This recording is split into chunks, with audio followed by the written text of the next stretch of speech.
Hey guys, Coach Sarah here with Array of Hope Health, and I am so excited. I have a friend here, Kayla, with me, and I met her through my son's speech and debate, and she has a powerful message to share with you guys. I want to talk about how we can influence and impact the next generation, and I've got the next generation sitting here with me today. So without further ado, I want to introduce you to her and tell us a little bit more about you and your family. So my name is Kayla. I have 7 siblings and I'm the second oldest. I would say when I got interested in health was about the time I started to become a teenager. And the person who really inspired me, I would say, would be my mom. And she really helped me through my struggles and yeah. Did you guys hear that? Moms, I hope you're listening because the influence is on you. You're the ones buying the groceries and you're bringing it into the house, and you can have that impact on your child or someone else's child. You just never know where your influence is going to be. So tell me how you decided to write this speech she's working on this speech for speech and debate, and how that kind of came together. So I was originally planning on doing about antibiotics and how it's kind of slowly just ruining our gut system and whatever. But I wasn't feeling so passionate about that.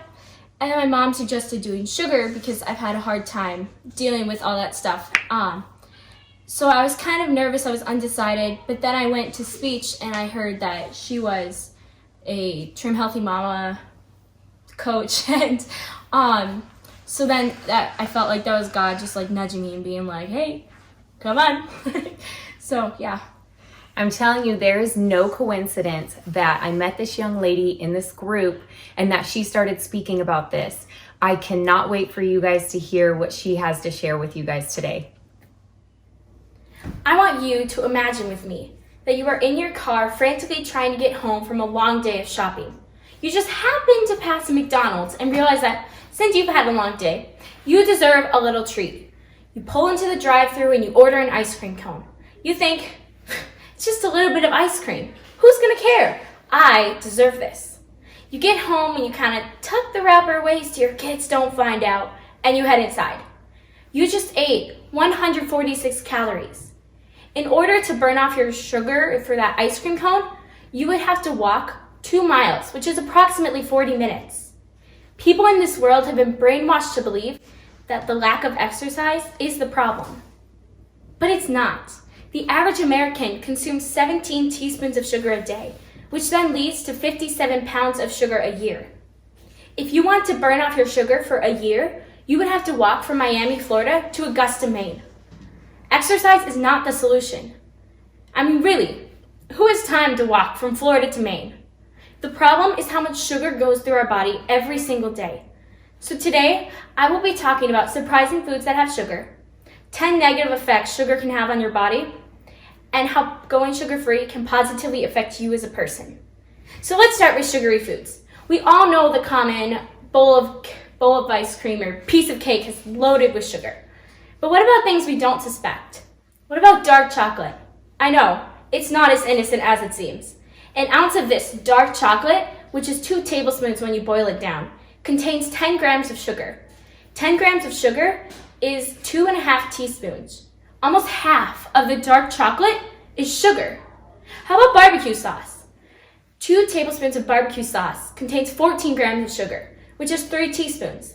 3 teaspoons equals 1 tablespoon, which again means that half of this topping is sugar. Now, I could go on and on about all the surprising foods that have sugar, but I don't want to bore you to death, so I'm going to move on. Sadly, sugar has many negative effects on your body. According to Catherine Roberts in her article, The 10 Toxic Effects of Sugar on Your Body, there are 10 effects of sugar that you need to be aware about. Number 1, sugar increases the risk of type 2 diabetes. Now, sugar doesn't outright give you diabetes. It's not like as soon as you take a bite of that beautiful donut lying on the table, you're going to get diabetes. It does, however, increase the risk. Number 2, sugar can make you depressed. Sometimes when you're feeling sad, grabbing a pint of ice cream and a spoon and just eating that up seems like the perfect thing, but it's not. Studies have shown that eating sugar can raises your chance of feeling depressed by 40%. Number 3, sugar increases your fat storage. We all know about the common stomach bulge, but what about on the inside? Fat can grow around your liver, which will then lead to non-alcoholic fatty liver disease. Number 4, sugar can cause wrinkles. Sugar disrupts protein fibers, which contain elastin. Elastin helps you have smooth skin, which is why more wrinkles are popping up. Save your money on expensive wrinkle cream and try to cut the sugar. Number 5, sugar raises your cholesterol. Much research has been done by doctors. The patients with a higher intake of sugar also had a higher cholesterol than those who had a lower intake of sugar. Number 6, sugar raises the risk of heart disease. The American Diabetes Association and the American Heart Association have linked having type 2 diabetes increasing the risk of having a heart attack or a stroke. Number 7, sugar makes you overeat. In order to know that you are full, leptin hormones send messages to your brain. Sugar disrupts those leptin hormones, and so you can often not tell when you are full. Number 8, sugar blocks your blood cells. Sugar causes high insulin in your bloodstream. Chronic high insulin can lead to blockage of your blood cells, which will then ultimately lead to a heart attack or a stroke. See a common pattern here? Number 9, sugar zaps your energy.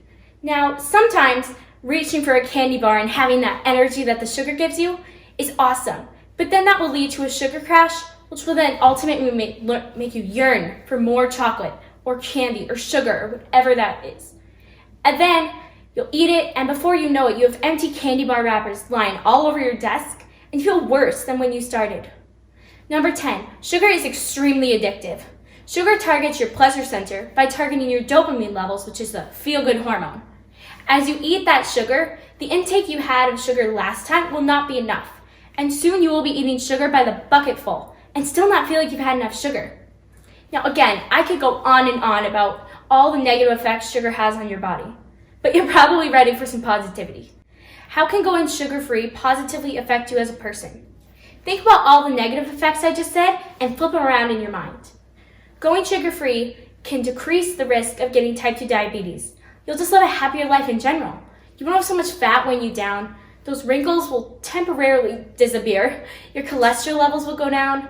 The risk of heart disease won't be so high. You won't overeat as much. Your blood cells won't be blocked. Your energy won't be zapped. And the thought of sugar won't constantly be on your mind. There is never going to be a day when sugar is completely annihilated from our country.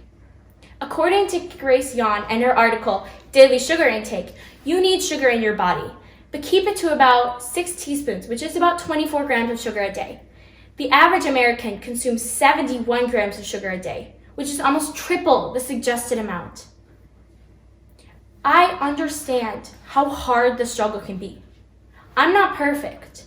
I do have sugar sometimes. I've struggled with this awful problem, and I still am today. When I was little, my body was able to filter out sugar really fast. I would call myself the sugar girl because I just could not resist it. And then as my teenage years started coming, the weight on the scale started to go up. Obviously, this is normal, but it started to go up a little too much. And then one day, I took off a dream prom dress that one of my friends had given me off the shelf. I was so excited to wear this dress, but what used to fit me, I could barely fit in. My dream prom just didn't fit anymore. I realized that I need to start eating healthier. I'm not talking about hardcore Whole30. Just cut the sugar.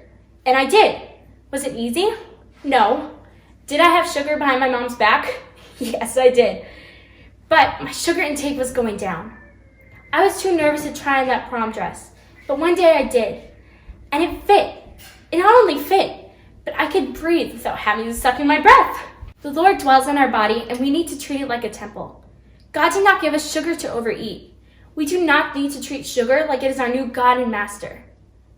Proverbs 25:16 states, out of the English Standard Version of the Bible, "If you have found honey, eat only enough for you, lest you have your fill of it and vomit it." This verse could be kind of gross, but imagine if you substitute sugar for honey.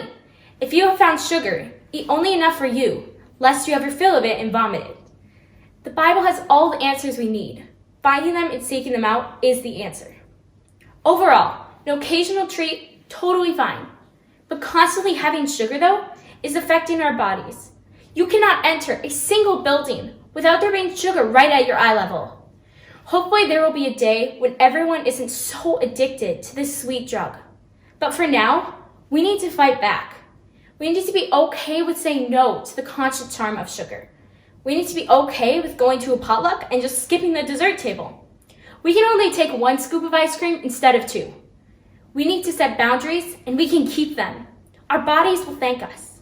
Think ahead 10 years. What do you want to weigh? What do you want your health to be like?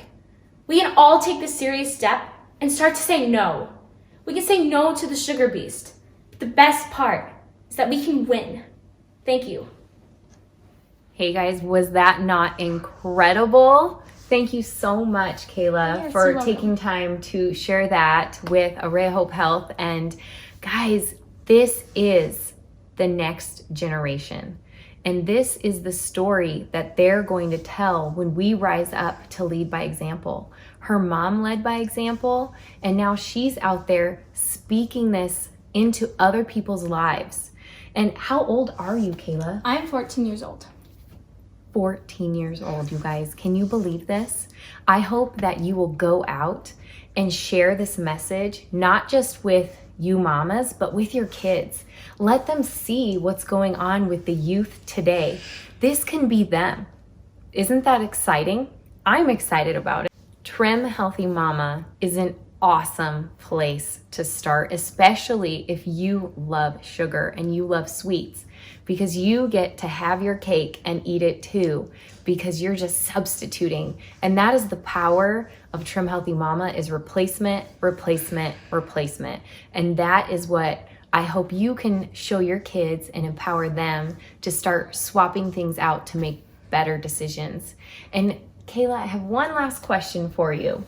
If you could give advice to kids your own age, what would you tell them? I would just say, don't give in to the standard American diet. Hang in there. You guys heard it here. Thank you so much, Kayla, Yes, you're for welcome. just joining me today, empowering. I hope that a lot of kids are impacted by what you have to say. It's really a fantastic message. Thank you so much. Thank you.